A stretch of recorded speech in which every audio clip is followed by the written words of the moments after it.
Hello, I am Kate Warren, Executive Editor here at DevX, and delighted to welcome you to the first of a series of conversations that we at DevX are hosting in partnership with the Hilton Foundation, and in particular, the Hilton Humanitarian Prize, looking at how the power of communities can propel girls and young women through education. In this three-part series, we will bring together thought leaders from organizations around the world, including this year's Conrad N. Hilton Humanitarian Prize recipient, CAMFED, to look at the ways we must build a more equal future for women and girls everywhere. In today's conversation, we're going to take a deep dive into the power of communities and keeping girls in school. We'll look at how communities can play a role in inspiring and supporting young girls to pursue the education needed to improve their economic, social, and political power, and in turn become future leaders to help more young women and girls do the same. We've seen massive setbacks and disruption to education amidst the COVID-19 pandemic worldwide, and the most impacted have been young women and girls. According to UNESCO, over 11 million girls may not go back to school after the COVID-19 crisis. And on top of this, growing inequalities exacerbated by conflict and climate change means there really is no time to waste in building long-term sustainable solutions for empowering girls. We also know education, especially for girls, is a powerful driver for achieving the Sustainable Development Goals. So if this isn't addressed, we risk setbacks really across the board. So to tackle this issue, we've assembled a group of leaders working on just this to help us understand where we are and where we need to go. So I'd like to welcome to the virtual stage, Dr. Shungu Gwarinda, Director of Programs of the Graça Machel Trust, Fadzi Wande, Senior Diversity and Inclusion Advisor at the Office of the United Nations High Commissioner for Human Rights, and Angeline Maramira, Executive Director of Africa at CAMFED. So thank you all for joining us today. So Shungu, I would actually like to start with you. There are many barriers to girls' education, forced child marriage, deep-rooted sexism that teaches girls are not worth educating, systemic issues rooted in poverty. You've spent time working as a teacher in your home country of Zimbabwe. Thinking back to some of the girls in your classroom, what were the main barriers hindering them from staying in school? Thank you very much, Kate, for that question. And indeed, I had the honor to teach in both rural and what we call poor urban areas and schools in my home country of Zimbabwe. And it's a part of my professional career, the start of my professional career, that's really stuck with me today in terms of how poverty as well as under-resourced education systems can really stifle the potential of children to grow their ambitions, their dreams, and to develop and thrive, to be confident and active as well as fully productive people in later life. So to your question, really what were some of the barriers hindering girls from staying in school? I'll mention three broad issues. So firstly, a sense of self-confidence and esteem. So growing up in communities that are very patriarchal, where social norms around the role, the ambitions of girls are not always supportive or progressive, that was one of the key things that really stuck with me in terms of the need to build confidence, self-belief, and motivation, and was one of the biggest barriers, and how that affected the extent to which girls would immerse themselves in their work, the results, believed in and nurtured their own abilities.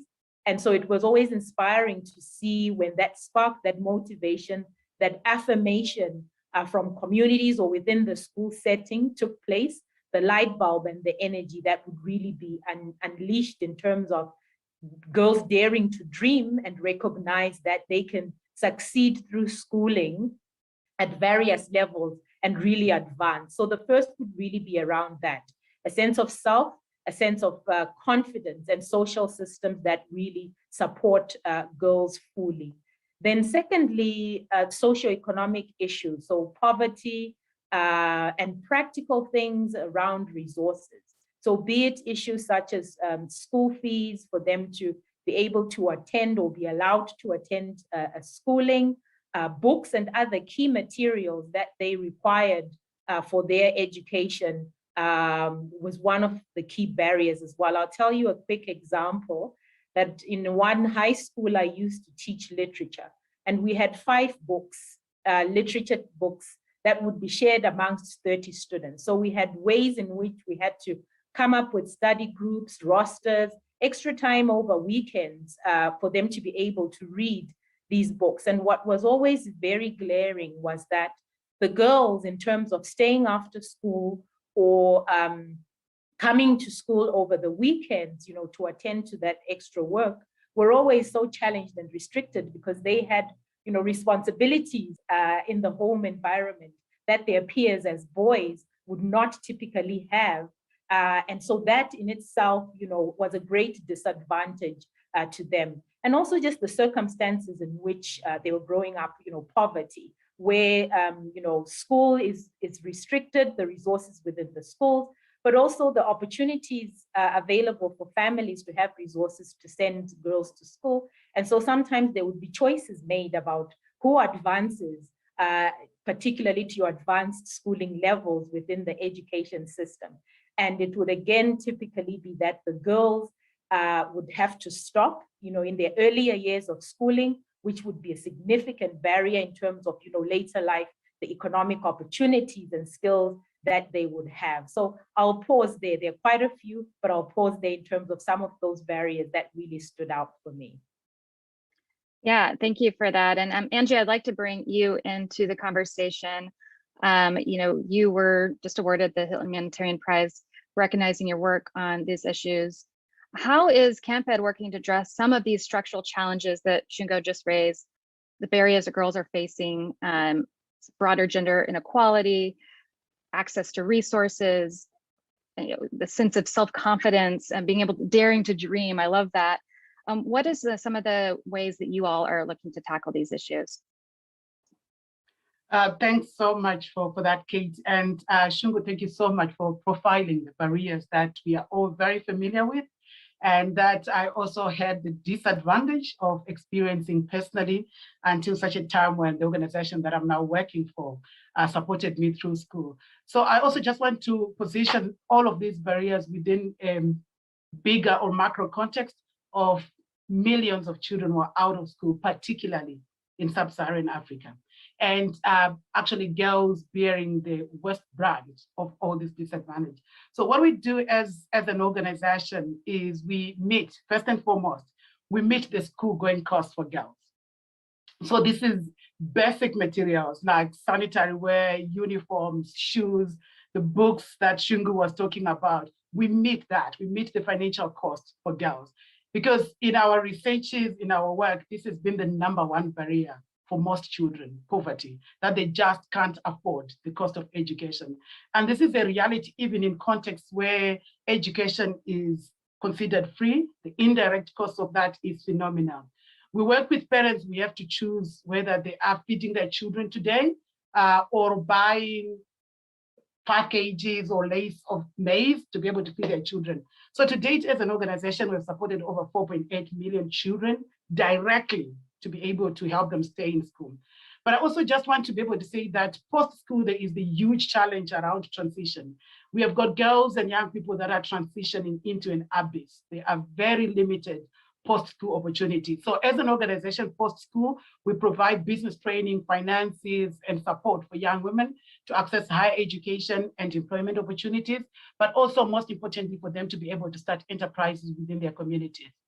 Besides supporting girls and of course young women as they transition from high school directly, we also work with their most marginalized communities. As a rule of thumb for us as an organization, we select districts that we work in on the basis of districts with the poorest educational outcomes for girls. So our deliberate intention to be able to improve educational outcomes for girls is right from selection. We go to the deep end. And then we work with the communities and with the parents and the girls to be able to make changes within that community.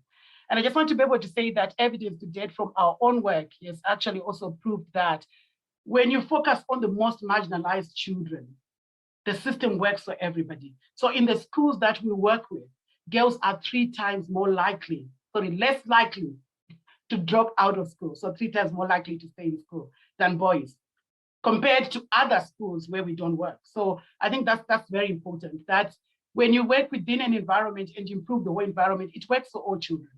So that's one of the things that we do as well. And finally, we engage with national policy. in terms of how it enables or interferes with girls' education and young women empowerment. I just want to give some very practical examples. So this ranges from challenging policies that allow school-based violence hidden in the form of corporal punishment, the usual mislink between policy and practice, because there are contexts where corporal punishment is still allowed, and there are contexts where policy doesn't allow it, but in practice, it's unleashed unabated. We also address issues of exclusion of adolescent teen mothers from education, the issues around the inequitable distribution of limited resources, which means often that children, and particularly girls, do not have the resources that they need to be able to participate within the school system. We're talking about such basic issues as sanitary provisions, decent private toilets and washrooms and bathrooms for them to be able to use. We also engage with policymakers in issues around distance and how it affects how early somebody could be able to go to school. So we have a lot of challenges of overaged children within the school system because they're literally waiting until they can go to school. But we also address the issues around safety to and from school, which also sees a lot of parents actually hesitant to be able to allow their daughters to travel that. So I'll end it at that, as an organization, we meet direct costs for children to be able to stay in school. We work with their communities to create an environment that enables it. And we engage with the government and policymakers to continue to make the environment child-friendly and girl-supportive. Yeah, thank you. And building on the importance of engaging policymakers, Fadzi, I'd like to bring you into the conversation. A lot of the barriers to girls' education does come down to even political power and will. So what is the role of women's political participation in ensuring girls don't face these barriers to their education?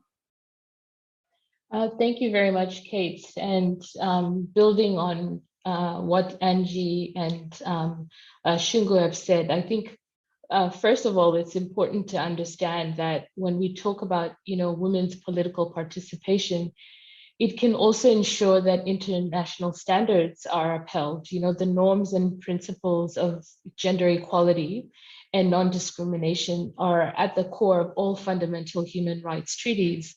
International human rights law prohibits discrimination against women in the area of education.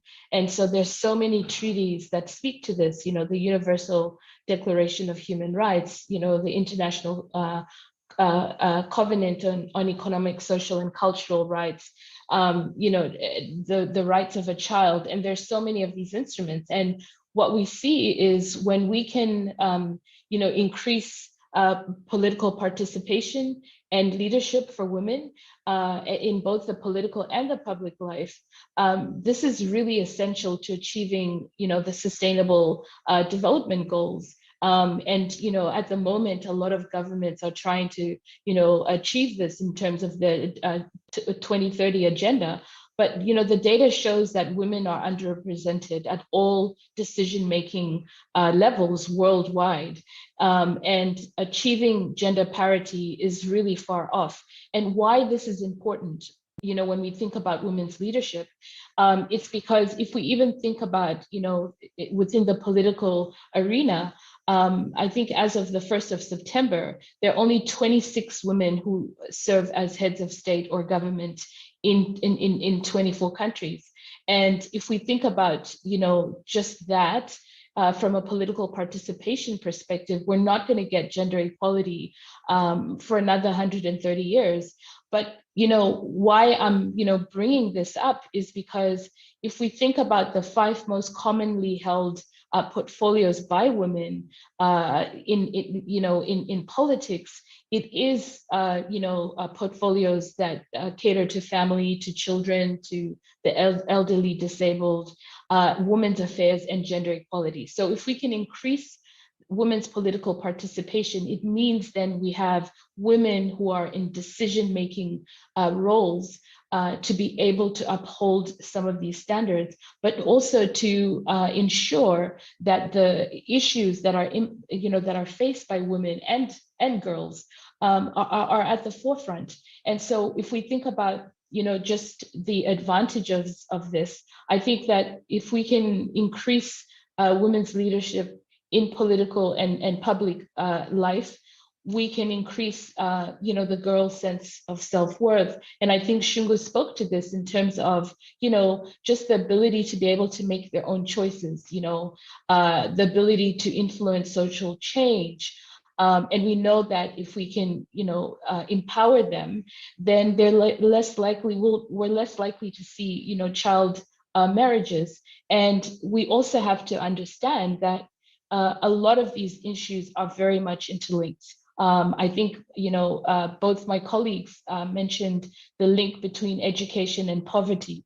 And so we're seeing this in issues of health and, thinking about, COVID and the impact that this has. So, when we can start to increase women's leadership, it also means that we'll have a multidimensional response towards, increasing education and the rights of young girls. And so I think that, what we're seeing in the corporate space is very similar to what we're seeing in the development space in terms of, we need to allow women to be able to make decisions that impact on women.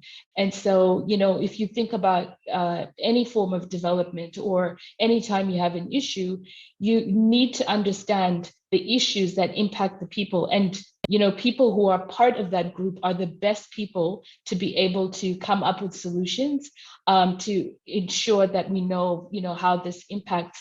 And I think for so long we've had, patriarchal societies where women are told what's in their best interest. Women are told, this is good for you. And so all of this is a result of the fact that we aren't in positions where we can make those decisions. So I think that, just like any cycle, if we're thinking about the future of what we're talking about, we have to also see the pipeline.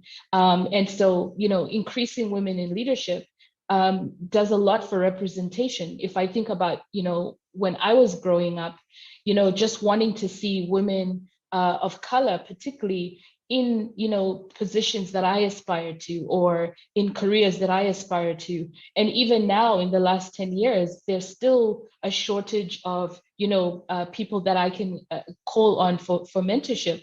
And I was fortunate enough that I had aunties who filled that role, who also encouraged me. And so I think that if we can increase that, there's so many young girls. I think Angie was talking about, the children who are out of school. We're talking about millions. And so if they could see and are inspired by women in leadership decisions, or even seeing women who are able to make decisions on their behalf, I think that would go a long way in ensuring that we create a pipeline that goes right into the future and we start to see the changes that we want. Yeah, I love that. The power of windows and mirrors is really important.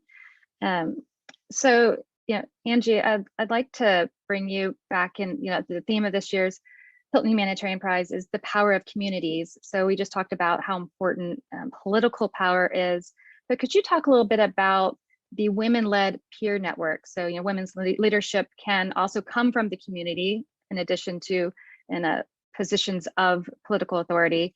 How have these peer networks underpinning Camped's work played an important role in supporting girls' access to education? Thanks, Kate. And you must have seen me nodding throughout when Fadzi was speaking, because she basically touched on all the critical points that I was thinking of myself, because that is the issue, right? That we cannot talk about women empowerment. We cannot talk about women breaking the glass ceiling without involving the women. That's critical, and it's at the center of that.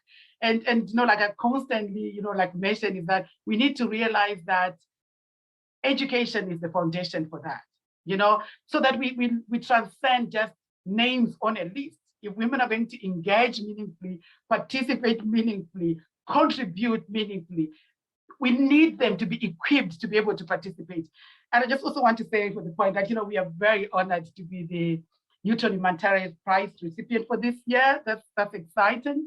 And I just want to also say that, excited that actually the foundation chose girls' education and women empowerment as the area to invest in, especially in a crisis of this nature. So that was a very strong statement as it is.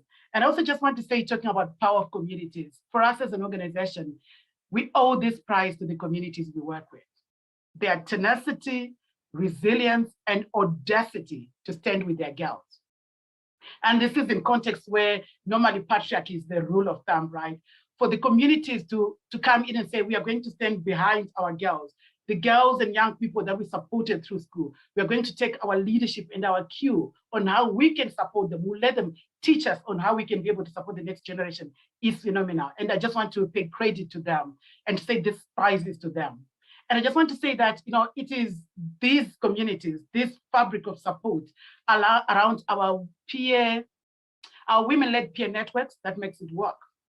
That makes, all the comfort, work. Because young women in our organization are at the heart and front line of our work. And this is the Comfort Association. So the Comfort Association was founded in 1998 by the first group of girls who had graduated through high school. At that point, with Comfort support, there were 400 of us, that includes me, in that room. And today, this women-led peer support network is made up of 178,000 young women. And by the end of this year, we'll be reaching 210,000. So that's phenomenal power. So I just want to say what makes this women-led peer network well-placed to protect vulnerable girls and ensure their rights are respected include, I'll just cover 3 things. Number 1, they lived it. Number 2, they're leading at the front line. And finally, they collaborate. So I'll just say a bit more on each of them. And Fadzi, you did most of my work there.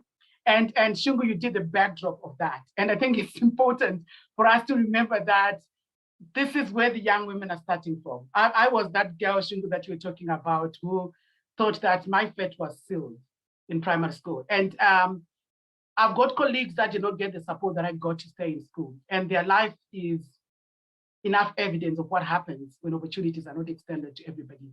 And I just want to say that it had nothing to do with their lack of capability. It had everything to do with their lack of opportunity. They were equally academically good. They were equally ambitious. They just didn't get the chance. And right now, our lives could not be more different. So when I say they lived it, the young women network that lead our work, these are women who have lived with poverty. They've experienced it firsthand. They've experienced what it means to have low academic self-esteem. They've experienced what it means to be told what you need to do and how you need to do it. But they also know how it works, how this exclusion works, and what it takes to thrive and lead. They know how ruthless the structural barriers could be at an individual level, both the visible and invisible manifestation of exclusion. We're talking about exclusion within school, where you are in a classroom sitting at a desk, but you're still excluded. So the beauty of this and the reason why they support vulnerable girls in the way they do is the girls also get them. They resonate, there is an empathy and an understanding, and the girls feel heard. So at a time when somebody's saying, you know what, you're not taking school seriously, somebody knows, I would love to take school seriously. I wanted to take school seriously. There must be something going on. And there's always that investment to be able to find out and support positively. When I say they lead at the front line, this also talks about the action that the young women do. And Fadzi, you were talking about participation in the public life. It's a story for another day. I was so untalkative when I was in school, and everybody believed I was shy. But the real issue was that my dressing was such that I could not put up my hand and stand up and speak. So issues around participation in public life are big. And I just want to say this young women's peer support network, they are leading our network of community champions. And this is community champions that includes school and district level authorities, teachers, parents, and traditional leaders. They are leading action on the big challenges that we are facing in our communities, be they issues of child marriage, issues of girls' exclusion from education, issues around the climate, action, climate change, and the impact that's on it. So these are some of the practical actions that I would want to share that the young women are doing at the front line. On average, each of the young women supported through School by Comfort supports from their own resources at least 3 other children through school. And these are 3 children outside of their immediate family. So they get what it takes. And they're actually putting their money into investing that. Secondly, more than that, they The young women trained as guides, they support the enrollment, participation, and completion of girls from very difficult backgrounds. And these are backgrounds that align with where they're coming from. So they make home visits when there's a drop in attendance, rather than just saying, this girl's not interested in school. They make home visits, they engage with the girl, they engage with the family, and they rally the whole community in ensuring that she can come back to school and participate. And they also, at point of transition, and this is something that sounds so basic but critical. At the point of transition, this whole peer support network supports girls who are transitioning to be able to apply for opportunities post-school. I'm talking about something as basic as sitting with somebody who's a high school graduate and helping them apply for university. Because all of a sudden, everybody's going online, and this rural marginalized girl had never seen a computer. And before they're even timed out, they need somebody to be able to help them navigate that. I'm not even going to talk about choice of courses. I'm not going to talk about interpretation of language or even just the connectivity challenges that are there. And finally, they collaborate. So as much as there is power, there is commitment, there is passion in making these changes, there's a very clear understanding that if we are going to make these changes in this generation, there's need to collaborate. And collaboration with communities, with duty bearers, with the government, and all with other civil society organizations, and across the borders. And this is also to build understanding of the challenges, aspirations, and potential in every girl, to make sure that there's understanding of the reality of exclusion from opportunity and how that could be bridged. They participate in the political and public life. I just want to say what makes this women-led peer support network work and well-placed to protect vulnerable children is because they lived it, and they are leading at the front line, and they're collaborating to dismantle barriers for the next generation. That's very longish. I end here. Well, I'm glad you have found your voice. No more shyness. Great. Shungo, so ensuring girls' rights to education, it's not only the responsibility of the community level, but also requires participation, partnership from state and non-state actors. So across your career, what are some examples of some powerful partnerships you've come across that you think we can learn from? Thank you, Kate, and congratulations to Camford, Angie, on the Hilton Prize. So I think the most powerful partnerships, I'll start by saying, are resourced partnerships. And I think the discourse, when we talk about education, development broadly, women's economic empowerment, is that, as you know, the world over is resource limited. And I was very sort of pleasantly taken aback recently when I was reading a report on the United Nations 3-year roadmap for financing the SDGs, Agenda 2030. And what this report really stated is that it's not a shortage of resources. There's no financing gap. And to quote, to say, the world is awash with money. The key issue is around what policy decisions, what priorities are made, and how different sectors, Angie spoke about the ministries of education from various levels, private sector players, the development community. And this report really says the world is awash with money. It's really where key decision makers place priorities, and those who have that power in terms of resources and where these resources go. That's first. Then secondly, I think another study from the World Bank and I think McKinsey as well indicates that the world, or sub-Saharan Africa particularly, is losing out on billions of dollars in GDP growth and so forth because of the gender equality gap. And if you look at our context in sub-Saharan Africa, that up to 60% of economically active women are in the informal sector. So this is the sector that gets the least resources in terms of business, other forms of support, infrastructure for women to do their businesses, financing support for their businesses, or even just policies that support women's economic activity.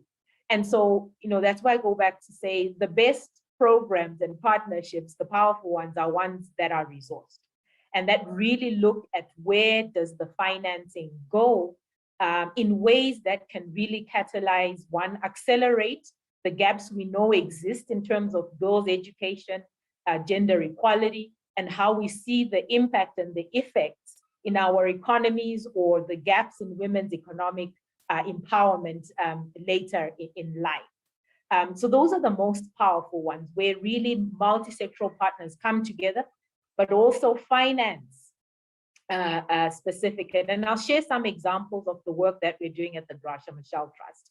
And when Angie spoke about the power of the peer and Fadzia about women's leadership. So we have convened what we call an expert leaders group of women in financial inclusion. And these are governors and deputy governors of central banks in various countries across the African continent that are going to be looking at, really the economic recovery agenda out of the COVID-19, the impact of COVID-19, but really trying to push that resources. And we've seen governments unlock different types of resources in ways that have provided a window of opportunity to say, but where are those resources going?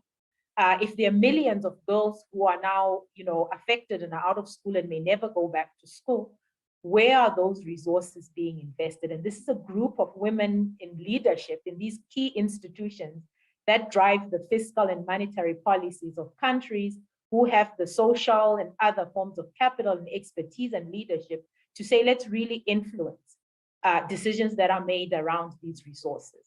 But further than that, they're saying, well, let's track where the funding actually goes, because we know there are many big commitments that are made globally, regionally, nationally, but where the rubber hits the road in terms of, does that really translate to their commitments that have been made financially to bringing girls back into school, supporting ICT in school, so that those who are really affected by the digital divide can be connected and take advantage? Are we going to be seeing the outcomes? So those are the forms of partnership, I think, resource, but multi-sectoral, and that look at the issue from the role of various sectors. That yes, the education sector plays a role, but where does the resourcing come from? What are those other sectors that are really critical in terms of informing programming? As the trust as well, we have an innovation program that we've implemented over 5 years in Tanzania, the rural region of Mara in Tanzania. And we brought together what we call the Mara Alliance, constituting of key social institutions, including faith-based organizations in the Mara region, who are very central in terms of norms, culture, practices in our communities. We also brought together civil society organizations that provide various forms of support to families and communities. The government at the very center, because we believe the role of the state really remains central in terms of education and ensuring equity and equality for girls as well. And then us as the trust.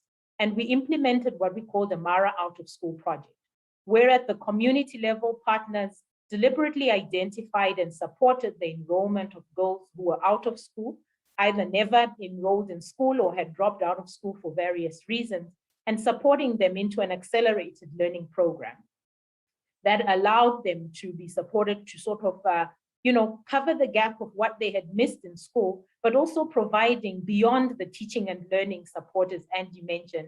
There are other forms of social support that really hit to the core of why girls typically will, comparatively to boys, for example, will drop out of school. So bringing them into this accelerated learning program, supporting them, and then working with the education system to transition them back into mainstream schooling and ensuring they have that support to stay in school. So after about 3 years, we had enrolled about 20,000 of these girls and really supported them, but lots of institutional learning for us as well. So we think those sorts of programs that are really very deliberate, that bring multiple players together to tackle the fundamental issues, the causal issues of why girls really have that gap in terms of schooling, but also provide wraparound support that goes beyond the teaching and learning. And that's another example. I would have given the example of Camp Fed that I'd been reading about, but I can't beat Angie in terms of talking on that one. So I'll pause there for now. Thank you, Kate.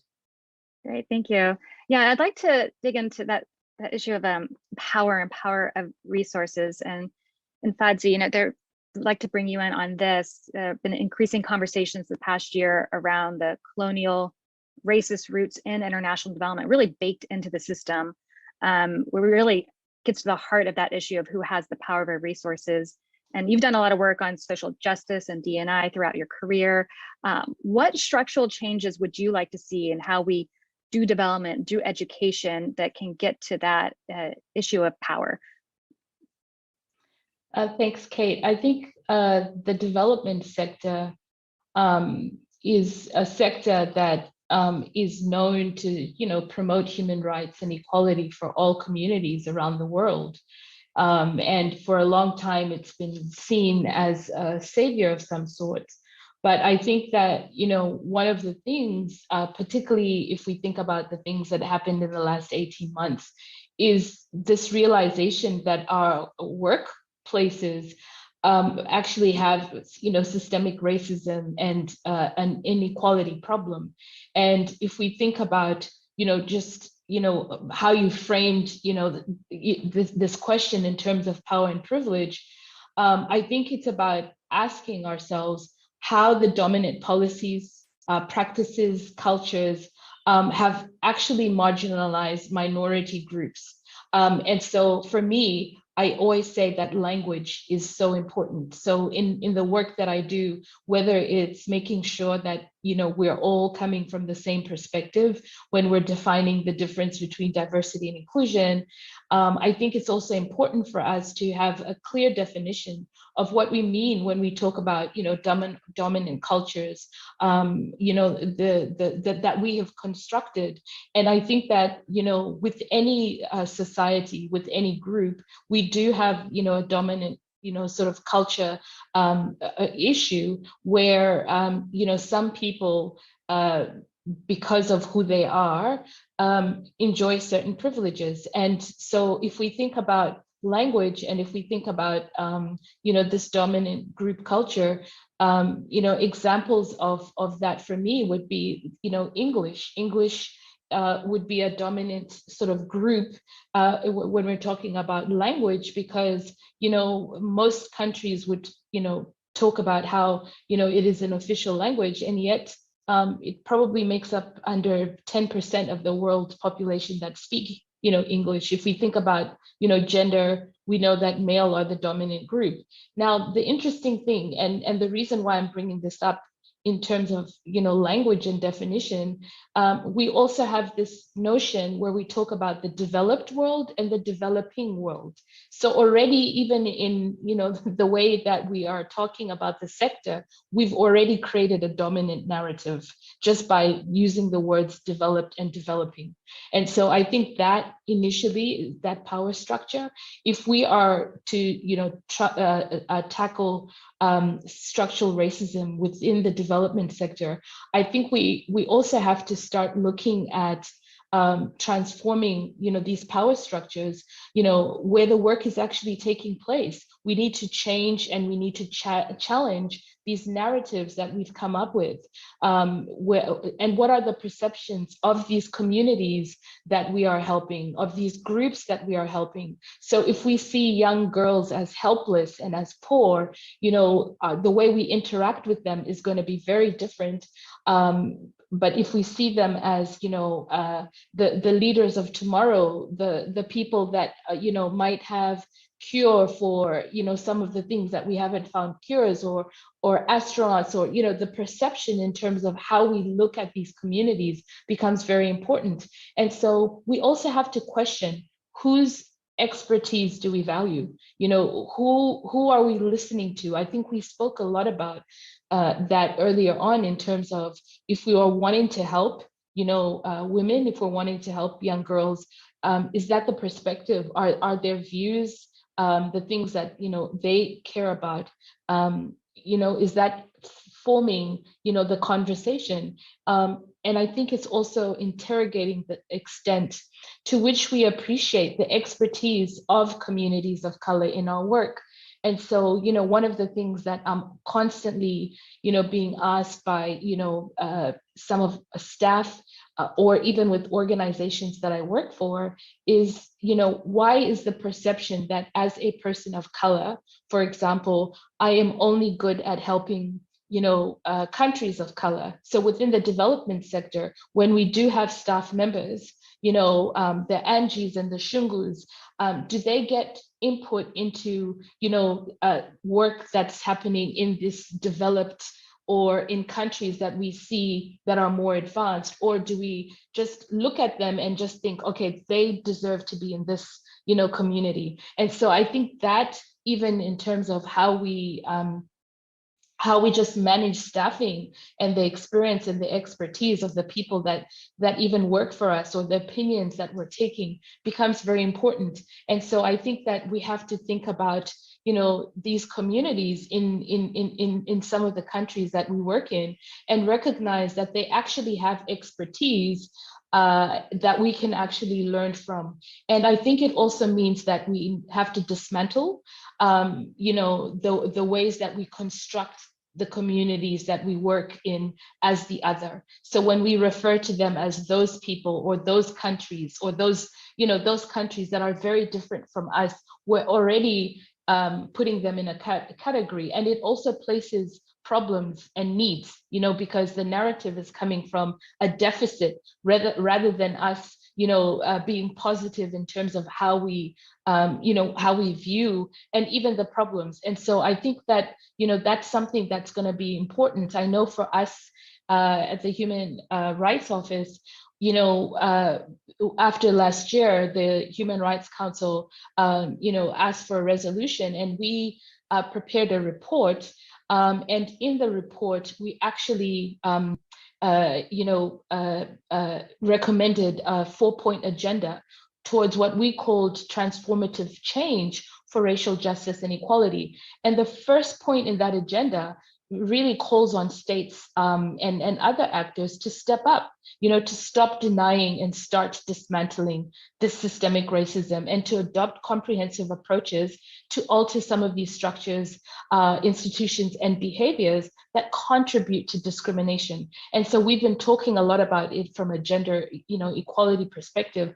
And, if we think about, racism, it has a huge impact on gender. The correlation between that is quite high. So I think that, in the developing sector, because a lot of the organizations are getting funding and resources from governments, then I think that we also have to start putting pressure. The second point we talk about in this report is the pursuing of justice. How do we end impunity and build trust? Because a lot of countries where we are offering aid, there's a level of mistrust in the way that the perceptions of how they're seen, and then the work that we do. So we have to pursue justice and ensure that even where crimes have been committed by the sector that has gone in to help, that there's justice. And then I think the third point,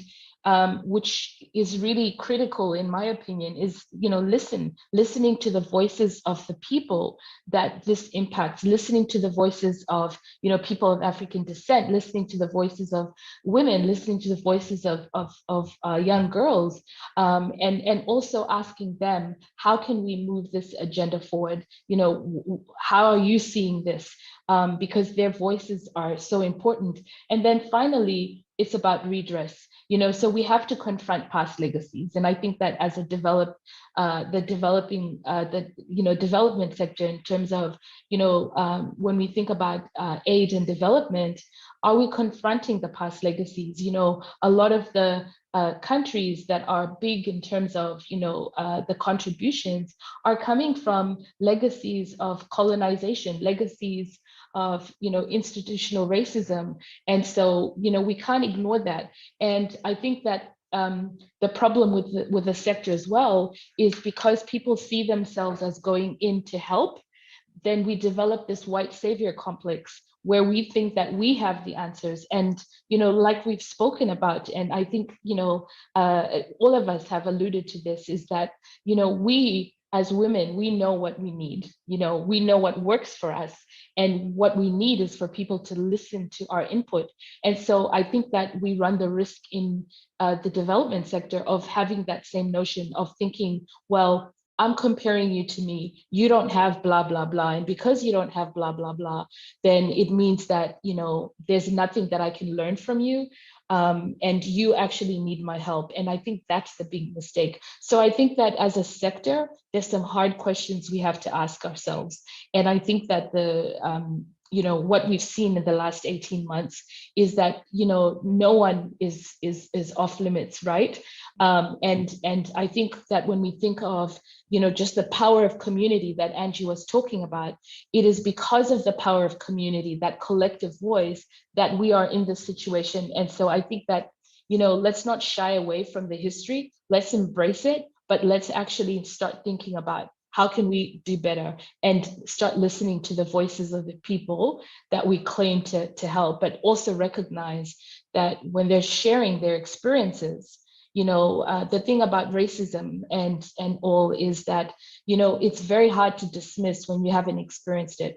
And so I think that within the sector, there's been a lot of dismissal, and, you know, we need to value and we need to validate the experiences of people, because that is what builds trust. And if we can build trust with the communities that we're helping, I think it's a win-win for everybody. Yeah, excellent points. And I think that's a great point to end on, and really underpins the importance and power of communities. So we have come to the end of our time together. I know there's plenty more to discuss, but thank you to our panelists for sharing your time with us today as we kick off this Hilton Foundation conversation series. The conversation will continue, so we'll be able to dig into these topics a little bit further on November 17th, when we will discuss good governance for girls' education, shining a light on the many interconnected ways the girls' education and women's leadership can help support the creation of more peaceful, equitable, prosperous communities. So I hope you will join us then. In the meantime, thank you again to our panelists, Shungo, Fadzi, Angie, for taking the time to share your experiences with us today, and our partner, the Hilton Foundation, for their leadership on this issue, and to you, our audience, for your participation. So thank you all, and be well.